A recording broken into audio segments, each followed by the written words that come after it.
behalf of South Africa, I just want to make two appeals to all of us as part of the global community of persons.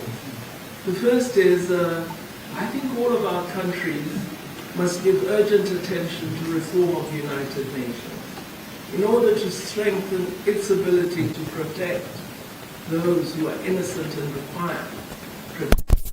We all talk about UN reform, but we haven't concretely defined what we mean.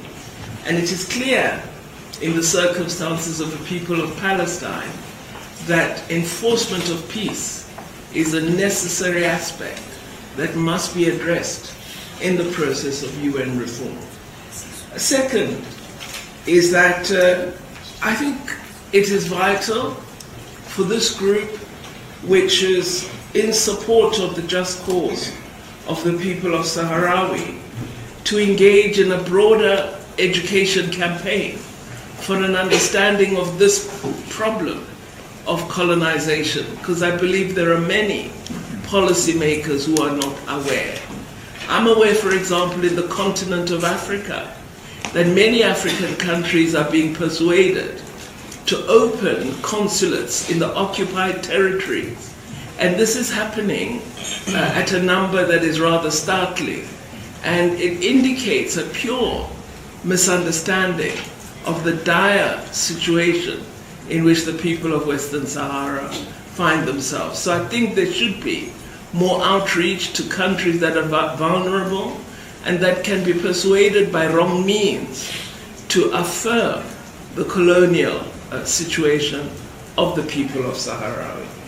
So then to my remarks. I'm really honored, Madam Moderator and distinguished panelists and delegates, to have the opportunity to address you today on behalf of my country, South Africa, at this side event arranged by the Geneva Support Group for Western Sahara on a very important theme of people's permanent sovereignty over natural resources in the context of decolonization. This topic lies at the heart of the continued unlawful occupation of Western Sahara that is a blight on the human conscience and has endured for far too long. Western Sahara has been on the decolonization agenda of the United Nations for over 50 years and has been occupied by Morocco for 49 years. This comes back to my raising the matter of enforcement. You can't have resolution after resolution, and resolutions of the global community mean nothing, and countries can continue to act with impunity despite the voice of the globe. It's been similarly 33 years since the Security Council adopted Resolution 690 of 1991, which made provision for a referendum that would allow the Sahrawi people to finally determine their own destiny. Despite countless resolutions adopted by the United Nations, which derive directly from the provisions of the UN Charter, the Sahrawi remain in chains. They've been unable to exercise their most basic right, the right to self-determination, which provides for the realization of all other fundamental rights, together with the associated right of peoples under occupation to permanent sovereignty over their natural resources. And I remind you all once more, as we talk today about Gaza and the people of Palestine, that often in our contributions, the word occupation is missing. People of Palestine are living in an occupied territory.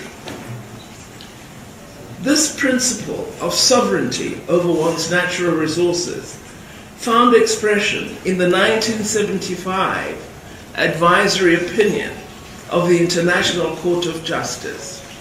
It has been echoed, as the learned colleagues on the panel said, in the more recent judgments of the European Court of Justice and the High Court of South Africa, which state unequivocally that Morocco, as an occupying power, has no sovereignty over Western Sahara, and that its natural resources can only be extracted and traded legally with the free, prior and informed consent of the Polisario Front.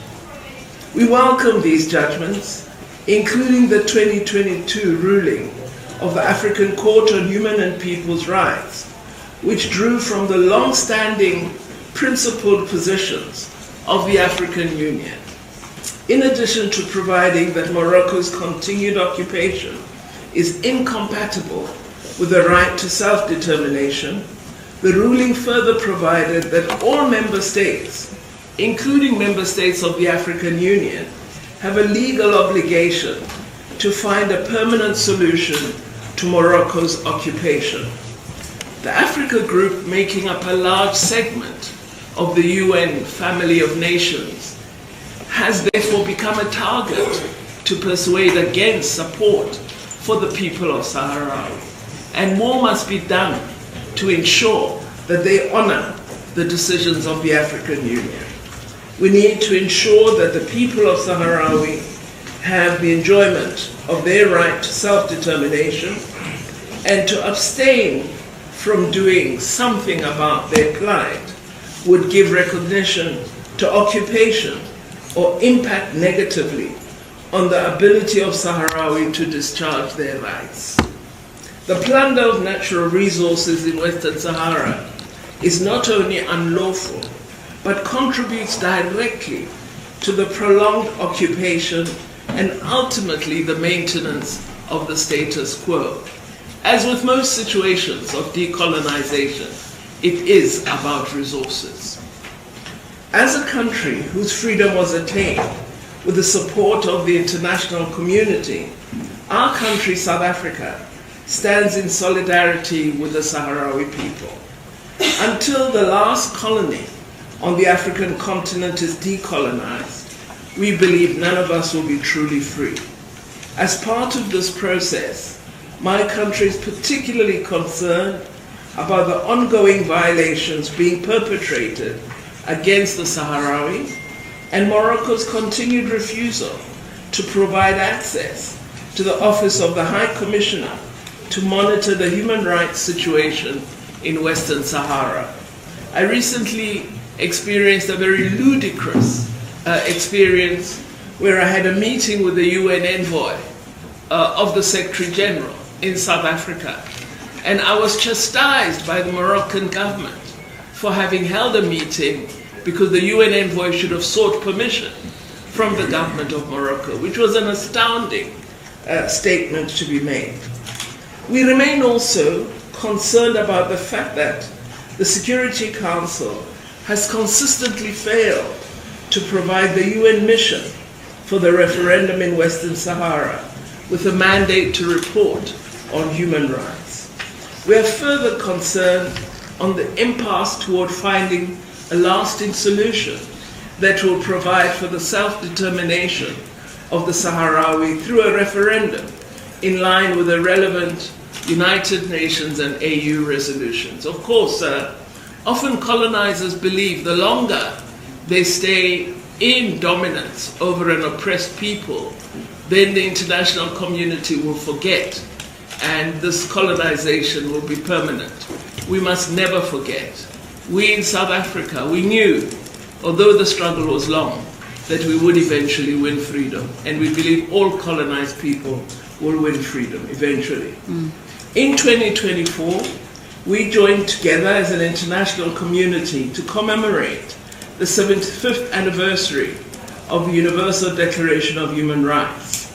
And yet, the people of Sahrawi, just as the Palestinian people, continue to be deprived of the rights and freedoms that the Universal Declaration enshrines. The time has come for the international community to actively uphold the law and to end the occupation once and for all. We can no longer afford a situation in which grave violations and breaches are relentlessly committed, where perpetrators are not held to account, and where they continue to operate with impunity. The longer you allow oppression, the more the oppressor believes they have the right to abuse. You see this in Palestine, the action against Palestinians. It is being done, that slaughter, with impunity because of the duration of that occupation. And so we must ensure that we end this situation. We can't afford situations where the law only serves to promote the interests of those with power and resources while ensuring that the victims are silenced, the victims who are the very people that all these laws and institutions exist to protect. This state of affairs weakens international law, but also serves to undermine the credibility of those international institutions entrusted with the implementation of these instruments.